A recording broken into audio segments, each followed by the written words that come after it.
আল্লাহ পাক কলম সৃষ্টি করে প্রত্যেকটা বিষয়কে লিখতে বলেছেন, কলম লিখে ফেলেছে। কালি শুকিয়ে গেছে, কলম উঠিয়ে নেওয়া হয়েছে। অতএব এই দুনিয়ার জীবনে আপনার দুনিয়ার বাড়ি গাড়ি, টাকা পয়সা, রিজিক, ব্যবসা বাণিজ্য, স্ত্রী সন্তান, এইগুলোকে নিয়ে এত বিচলিত হওয়ার কিছু নাই। আপনার আমার তাকদিরে যা লেখা হয়েছে, এর একটা দানা আপনি বেশি খেয়ে পৃথিবী থেকে যাবেন না।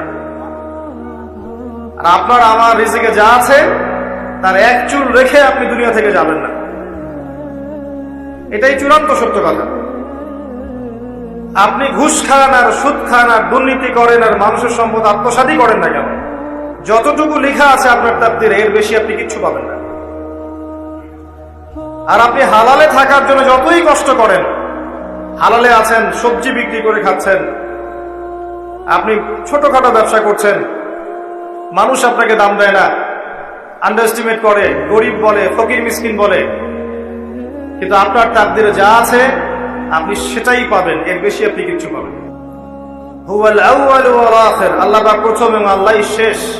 কুল্লু মান আলাইহা ফান ওয়া ইয়াবকা ওয়াজহু রাব্বিকা যুল জালালি ওয়াল ইকরাম। প্রত্যেকটা বিষয়ে ফানা হয়ে যাবে, কিচ্ছু থাকবে না। এখন আপনি পৃথিবীতে যা দেখছেন এগুলোর কিছুই থাকবে না।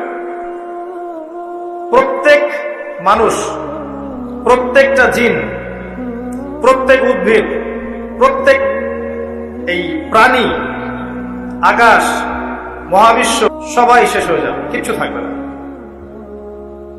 এই বিষয়টা আগে ভালো করে হজম করতে হবে যে আমরা এখানে থাকতে আসিনি, আমরা এই দুনিয়ায় থাকতে আসিনি, আমরা এখানে এসেছি চলে যেতে। যার মনের মধ্যে এই কনসেপ্ট থাকে সে কখনো আল্লাহ পাকের বিদ্রোহী হতে পারে না, সে কখনো আল্লাহ দ্রোহিতা করতে পারে না, কুফরি করতে পারে না, শিরক করতে পারে না, আল্লাহর অবাধ্য হতে পারে না।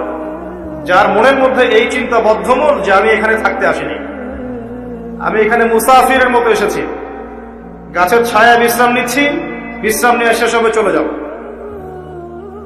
যারাই আল্লাহ দ্রোহিতায় লিপ্ত হচ্ছে, শিরিক করছে, বেদাত করছে, হারাম খাচ্ছে, ঘুষ খাচ্ছে, সুদ খাচ্ছে, জেনা করছে, আল্লাহ দ্রোহিতা করছে, আল্লাহর বিধানকে অস্বীকার করছে, তারা ইনডাইরেক্টলি ধরে নিয়েছে যে তারা মনে হয় পৃথিবীতে চিরকাল থাকবে। কারণ যদি কিয়ামতের মাঝের কথা তাদের স্মরণ থাকতো, তারা কখনো এই কাজগুলো করতে পারতো না, পারতো? এবার আসেন, আল্লাহ পাক কলম সৃষ্টি করে তাকদীর লিখেছেন। অতএব তাকদীর নিয়ে প্রিয় ভাইয়েরা বিচলিত হবেন না। আপনার তাকদীরে যা আছে আপনি পাবেন, যা নাই কোশ্চিন কালেও পাবেন না, ফুল স্টপ।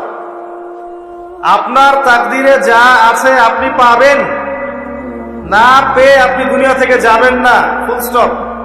আর আপনার তাকদীরে যা নাই সারা দুনিয়ার মানুষ মিলে আপনাকে দিতে পারবেন না। এই চিন্তাটা আগে মাথার মধ্যে সেট করেন। এই চিন্তা যার মধ্যে ইনস্টল করা আছে সে আত্মহত্যা করে না কখনো, সে হতাশ হয় না কখনো, সে ভয় পায় না, আল্লাহর পথে চলতে গিয়ে পিছু পা হয় না, সে জালেমের সামনে মাথা নত করে না। যার মাথায় এই চিন্তা আছে আল্লাহ যা লিখেছেন এটা হবে, যা লিখেন নাই সারা দুনিয়ার মানুষ মিলে সেটা হবে, সিম্পল। এর মধ্যে আল্লাহ পাক পরীক্ষায় ফেলবেন, ওই বিষয়টা ডিফারেন্ট। আমি অবশ্যই তোমাদেরকে পরীক্ষা করব ভয় দিয়ে, ক্ষুধা দিয়ে, সন্তানের কি ইন্তেকাল দিয়ে, ফসলের ক্ষতি দিয়ে, সম্পদের ক্ষতি দিয়ে আমি পরীক্ষা করব। কিন্তু যারা সবর করবে এবং যারা এই কনসেপ্ট রাখবে ইন্না লিল্লাহি ওয়া ইন্না ইলাইহি রাজিউন, এদেরকে আল্লাহ পাক প্রশংসা করেছেন, ইনশাআল্লাহ এরা সফল হবে। আল্লাহ পাক তাকদীর লিখে ফেলেছেন, তাকদীর নিয়ে টেনশন করবেন।